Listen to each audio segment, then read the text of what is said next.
There's perhaps nothing more quintessentially American than a good old-fashioned hot dog.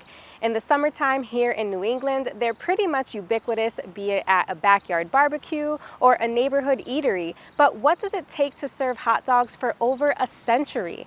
Brian Sullivan traveled to North Adams and Jack's Hot Dogs to find out how they've served up this American classic since 1917. Eagle Street in North Adams has only one way in, with an entrance that looks like something we might see in a history book of what people thought the modern American street would look like heading into the 20th century. There's also one business on this historic road that appears as though it's been here since shovels first hit the ground in this section of downtown. And since 1917, it's managed to outlive nearly every other local business that's popped up here from World War I to present day.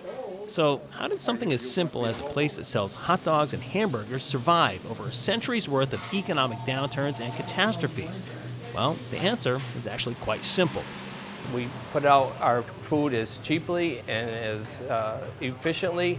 It's always fresh, it's inexpensive, and we rely on repeat customers. It's a very simple process.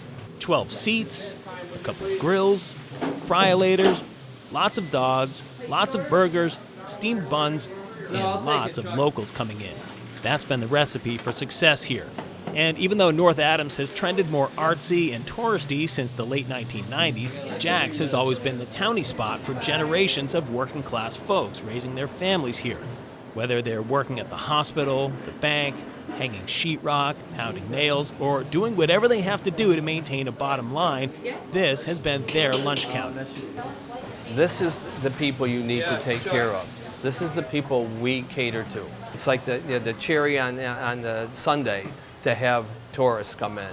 But I know January, February, and March, you need your regular customers in here. And those regular customers are your contractors, and everybody you just mentioned. That philosophy of taking care of locals was preached by Jeff's grandfather, the first generation of this Greek family enterprise, now in its fourth generation, with Jeff's son Joe in the mix manning the grill.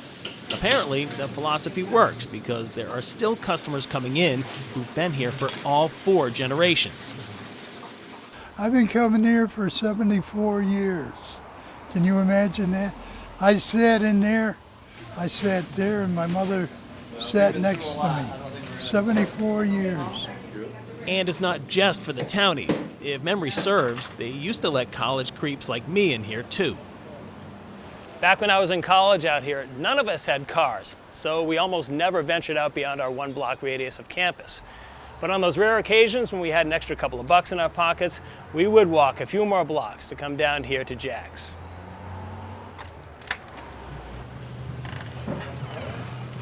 Turns out that the couple of bucks I had back in 1995 could still serve me well now, all these years later.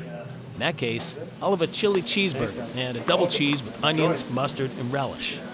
I did have to wonder though, for a place that does zero advertising, and aside from the giant hot dog out front, no marketing either, how is it possible to stay afloat with prices that really don't reflect the current day and age? Owning the property I'm in, I don't have a mortgage. I can keep my prices down. That's another thing my grandfather always said. If you own the property you're in, you don't have to pay rent. You don't have to pay mortgage. You can keep your prices down. He was adamant on keeping the prices down as low as you can. Make your profit. And he always told me, you're never going to get rich owning Jack's, but if you take care of it, it will take care of you.